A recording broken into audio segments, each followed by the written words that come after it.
Hello, I am Sean, and this is episode 33 of BL4 Lore, and today we are going to tie up a few loose ends of things that happened in between the underground corpse pile of Ludwig and the research hall that we played through in the last couple of episodes.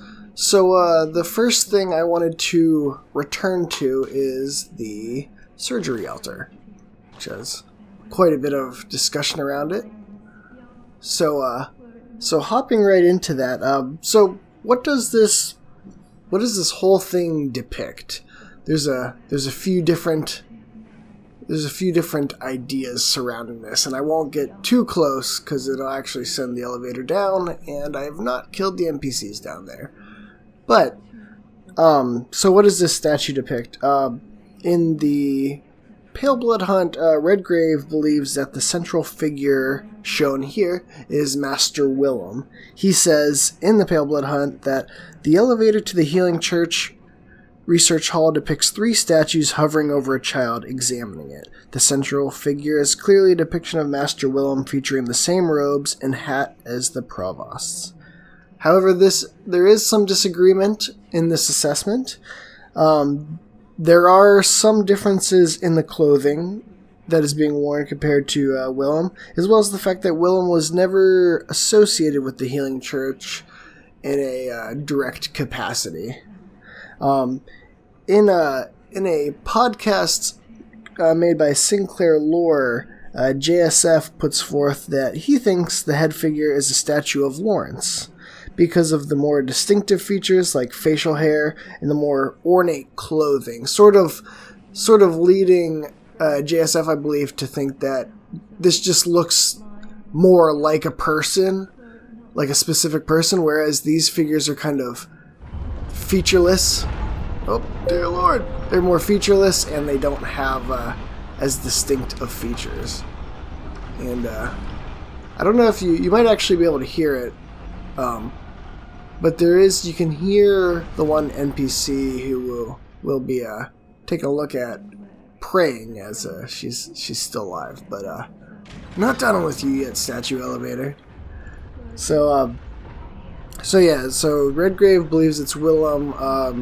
JSF thinks that it might be a depiction of Laurence as the main figure there. Aegon of Astora in his Let's Talk Lore series, as well as the guys from Bonfireside Chat.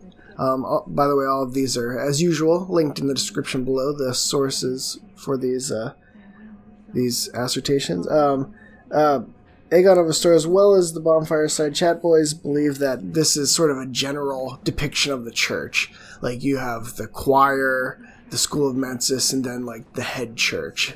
And that perhaps none of these are a specific figure, although, it could very easily still be Laurence or Willem, I guess, as well as these representing the 2 different sort of branches of the church. Let's see. This is made evident in the last episode, but it's worth pointing out that this statue and what we've seen in the research hall makes it pretty clear that the Healing Church is also trying to create eyes on the inside, just like Byrgenwerth. There's JSF points out in one of his videos that, oh my god, I cannot stay away from that. But they point out that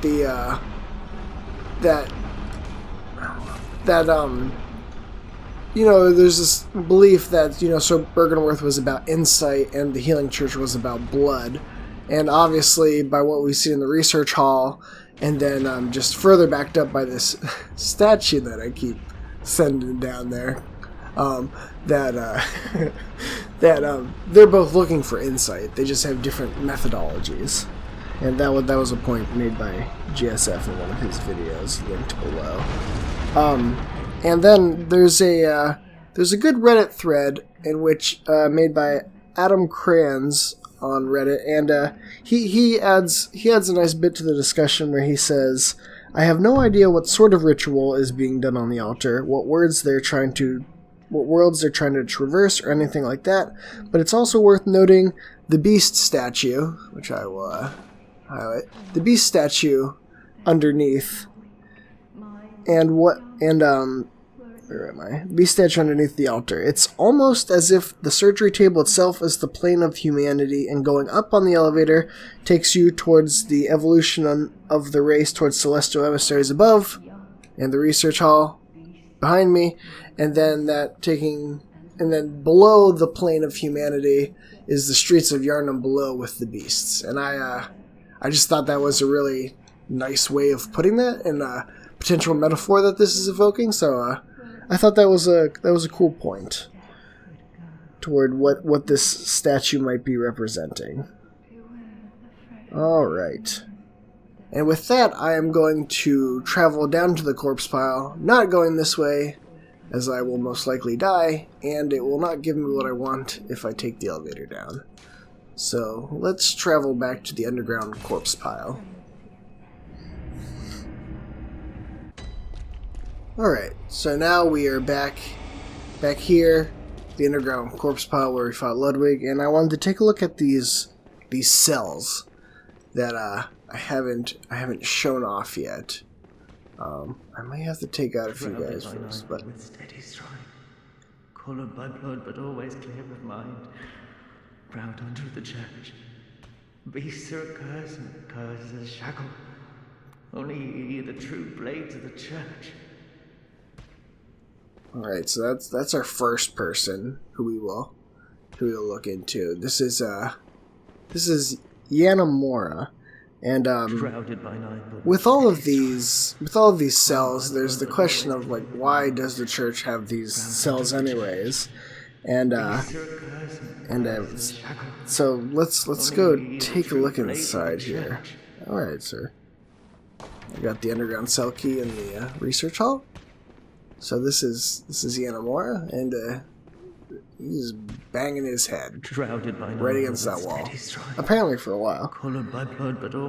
And there is nothing to really do with him besides listen to his little jingle, except for to kill him. Sorry, sir. But Jesus. All right, so let's take a look at those items we just got. Let's take a look.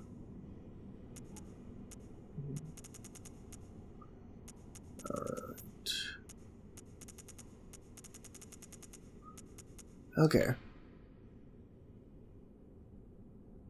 A standard hunter's hat worn by Yanamora the Wanderer. This hat and staff were given to him when he became a hunter and a confederate of the League. So Yanamora is a confederate. Oops. Let's see what else we can learn about him. Okay. Garb of a distant eastern land, worn by Yanamora the Wanderer. This eastern warrior pursued a beast for honorable revenge, then became a hunter of the League. But when he stared straight into impurity, it drove him mad. So it's put forth in, let's see, what is it put forth in?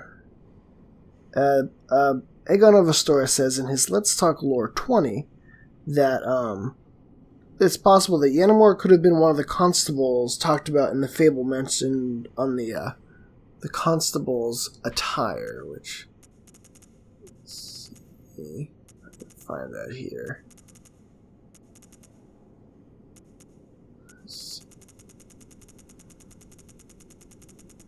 There we go. Once upon a time, a troop of foreign constables chased the beast all the way to Yharnam, and this is what they wore. The constables became victims of the beast, except for one survivor who in turn devoured the creature whole, all by himself. This fable is a favorite among Yharnamites who are partial to any stories of pompous, intolerant foreigners who suffer for their ignorance. It makes the blood taste that much sweeter. So it could be related to that. So he could have been one of the constables potentially traveling with, the Beast Eater, Walter, who we know is a Confederate and ends up leading the League. And so that's one possibility for him. Outside of that, there isn't too much. He basically that the other big thing about his the item's description is that it says he's from the East. And if you recall, in Dark Souls 1, the Artorias of the Abyss DLC, there was a character named Marvelous Chester, who is now seen as sort of a proto-Bloodborne guy, because he had his like quick-firing bow, his attire was kind of in the style of Bloodborne. So with, as of recording this, Shadows Die Twice being a big mystery, hopefully to be further explained at E3 2018. But there's a chance that Yanamor could be the Marvelous Chester of Bloodborne, where he's an Easter egg for whatever Shadows Die Twice will be, as there's a heavy indications from that snippet of that 15-second teaser we've seen so far that, you know, it takes place, you know, in the East. So that could be what Yanamor is, sort of a bit of an Easter egg that will someday be seen as a Marvelous Chester style nod toward whatever they're working on when this came out. So next we have Brador, and this is not Brador, so I'm going to quickly pop down here. Next we have Brador, and we don't have access to him yet. Let's see what he says here. Bear in mind, some places are better left untouched, and some secrets are better left alone. Only fools do brazenly roam. So that is not the first time we've met Brador. We actually met him previously, and I will slot in that clip right here. Are you a hunter? Well, that's very odd. Do you hear the toll of the bell? Very well. The beast you seek will not be found here. Go back to your hunt, and if you have the chance, put this night behind you. Places better left untouched. Secrets better left alone. Only a fool so brazenly roam. Alright, so from this we can see he's asked us about a bell, if we can hear ringing, and he's behind this cell, but we'll get more into the story later, but it's interesting to note here that he's not being held here against his will. He's put himself here. So I just wanted to set that up while we were over here, and we will get more into that once we get in the fishing hamlet and get the key to that cell. And there's a corpse here, and I think I have the item already. So I want to show that. Got a guy creeping, walking up there. Actually, let's see. Do I have the item? Doesn't. Alright. So I'm going to try to go. Well, actually, I might as well cheese this guy. Oh god. I'm sort of programmed. Jesus. For God of War, which I've been playing a bunch of, so this is, that's no good for this. Are you serious? How the hell did you shoot me? Oh, guys, right there. Still, hardly see you. Okay. We'll take a second chance at trying to go visit another prisoner in the cells, Gratia. But I can't quite remember which cell you actually find her in. I'm hoping not to just get... Oh god. Oh god.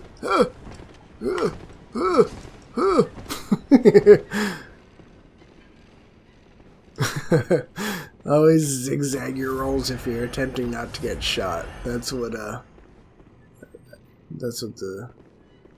learned as a kid watching whatever animal shows.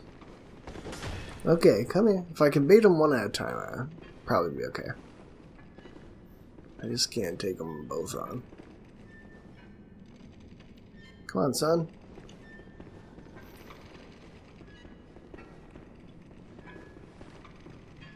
He doesn't want to bite.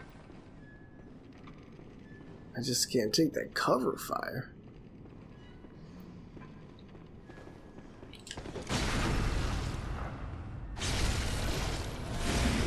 My horrible visceral damage on full display.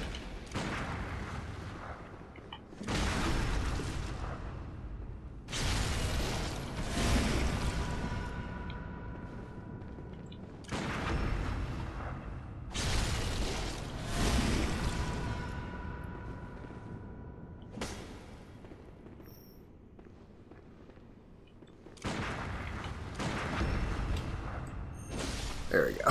Jeez, it did like 3 times my visceral. So yeah, let's see if now... Oh, he will one-shot me. So...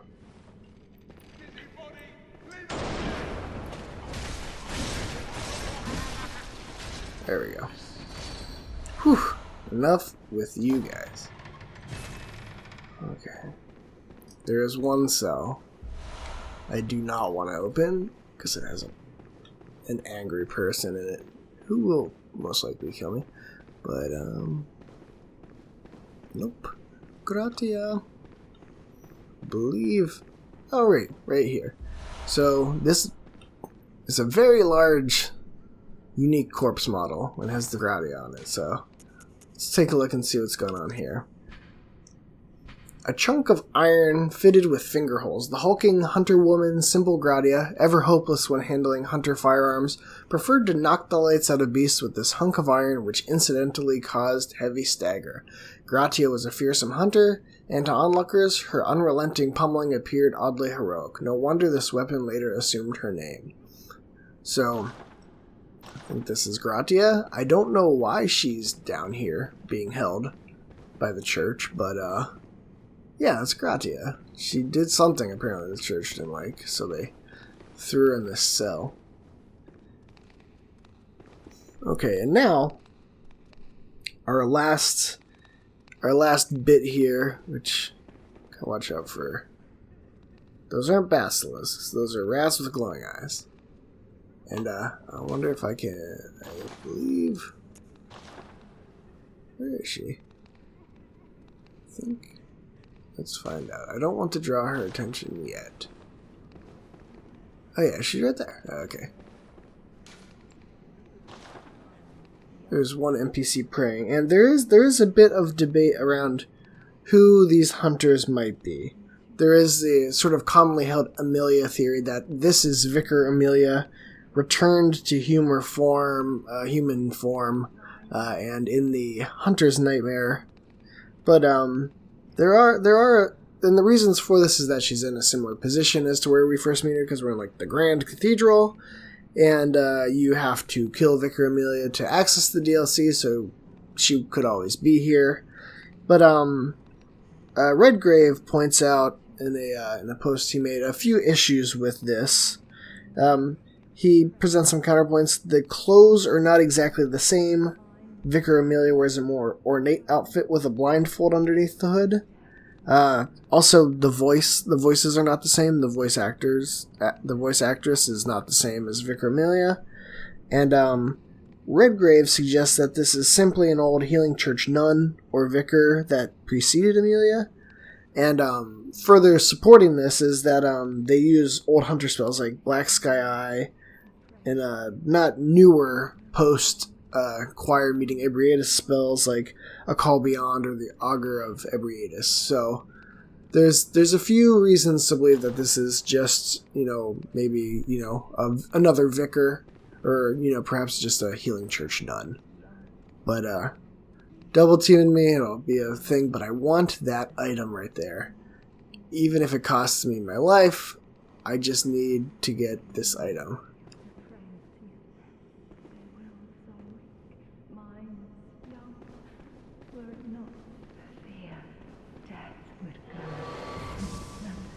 Yes. Woo! Okay. We're all good. We got what we came for.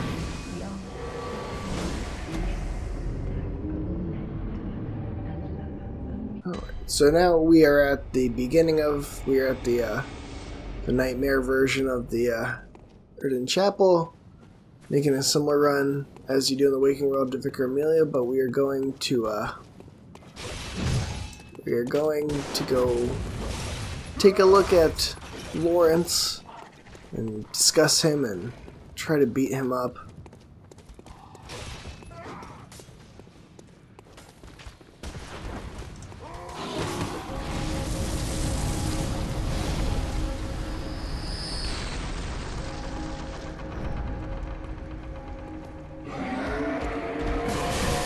Accuser.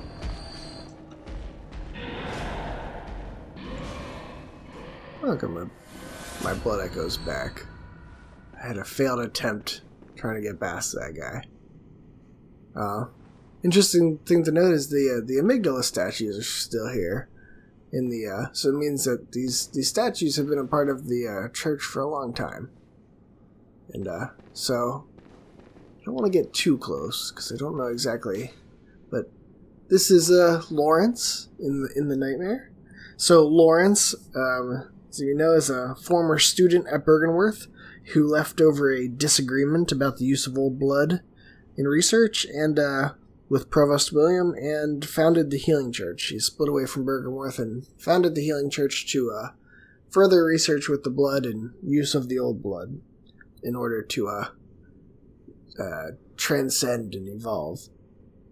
So, as we know, it didn't really work out for Willem, so it's like two guys disagreeing over how to crash a car, but either way, you end up wrecked. So,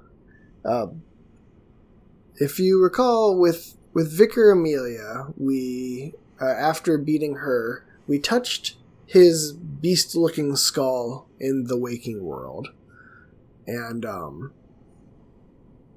so we know that right here, you know, as we saw with the Nightmare of Mensis, with Mikolash, that you know his skull's in the waking world, so this is a projection of him. And considering we're holding a human skull of his, there's clearly some shenanigans going on here. So let's actually take a look at that skull.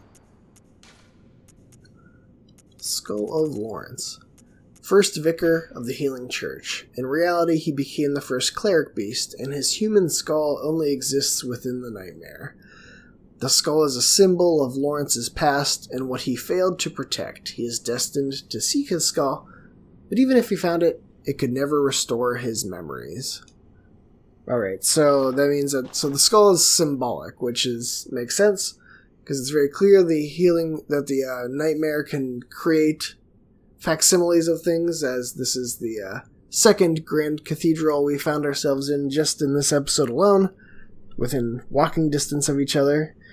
As JSF puts in his video about Laurence, which I will be referencing heavily. So, and I say that because, and you should really check out the video. I really like the video that JSF came out with for Laurence and the doll that will be linked below. In large part because it does correspond with my personal beliefs on what's going on here.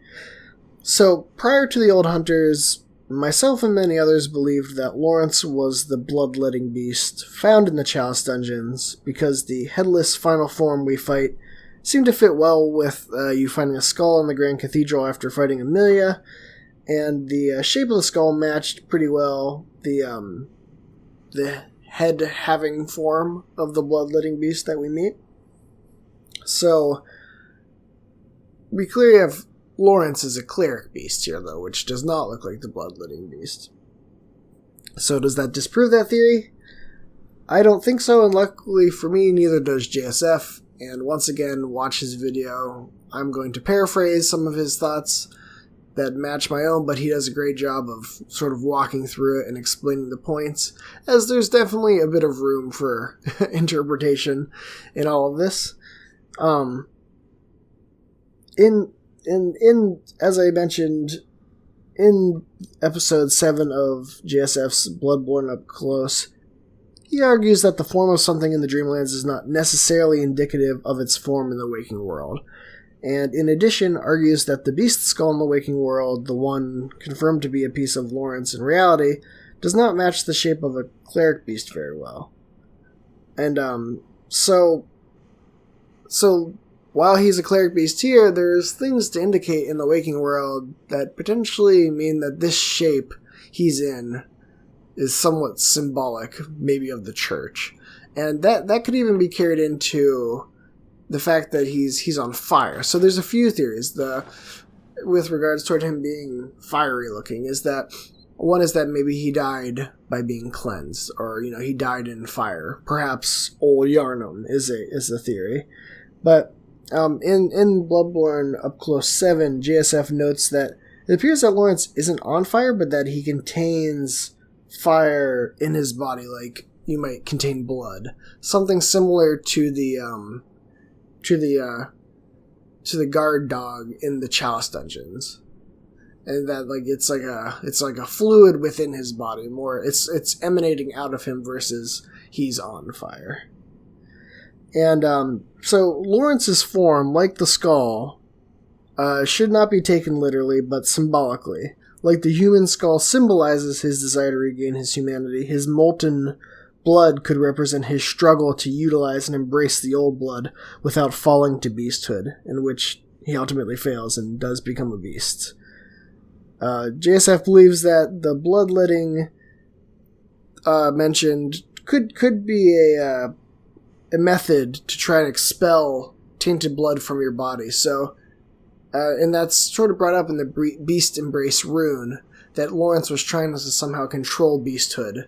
And so bloodletting is another potential form, just adding to the idea that if we can wrap our heads around this being a symbolic form, that the bloodletting beast in the Chalice dungeons is still a pretty good fit for Laurence's physical body, which was, as we know in the headless bloodletting beast, that body is clearly dead, controlled by that parasite. So this could be Laurence's conscience having taken on a form symbolic of the church, with the fiery blood representing his ultimate failure to control the blood he tried using in order to gain insight and transcend.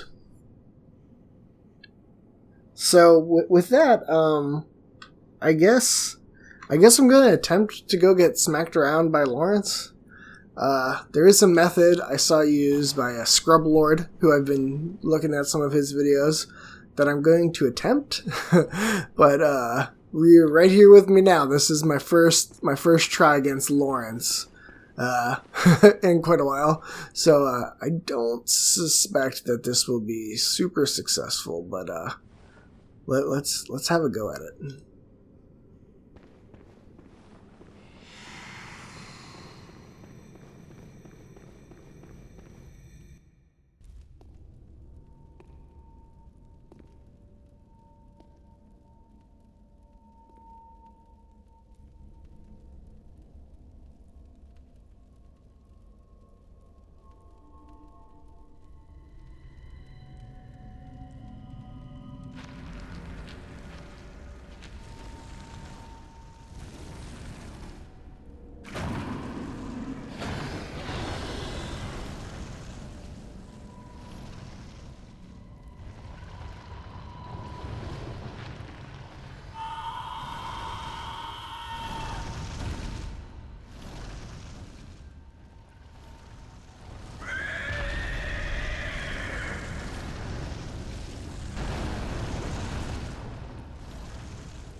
So the basic method is to run back and forth and going underneath this attack and then hitting his legs. Because as his initial form, you can kind of continuously bait to this slam attack.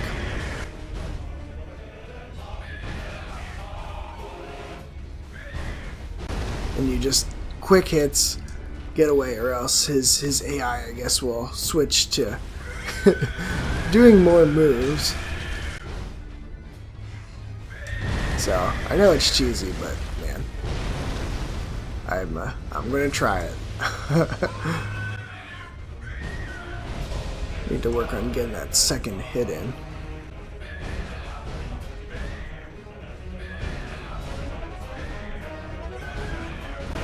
whiff there. Always good.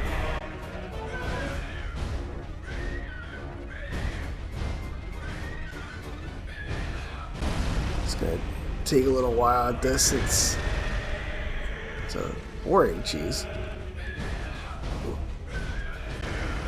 Oh, I think I may have activated his, oh! Actually, I don't know if I did, but... So that was my first attempt at doing that. You know, getting it down. Okay, and with that, I wanted to get this episode. I have a baby being born soon, and I don't exactly know how that'll affect my recording schedule, so I wanted to try and get this out. So I don't exactly know what the final edit will look like. Maybe I will have beaten Laurence quickly enough to put it in. Maybe Laurence will be just the boss fight will be an additional episode. But either way, thanks for watching.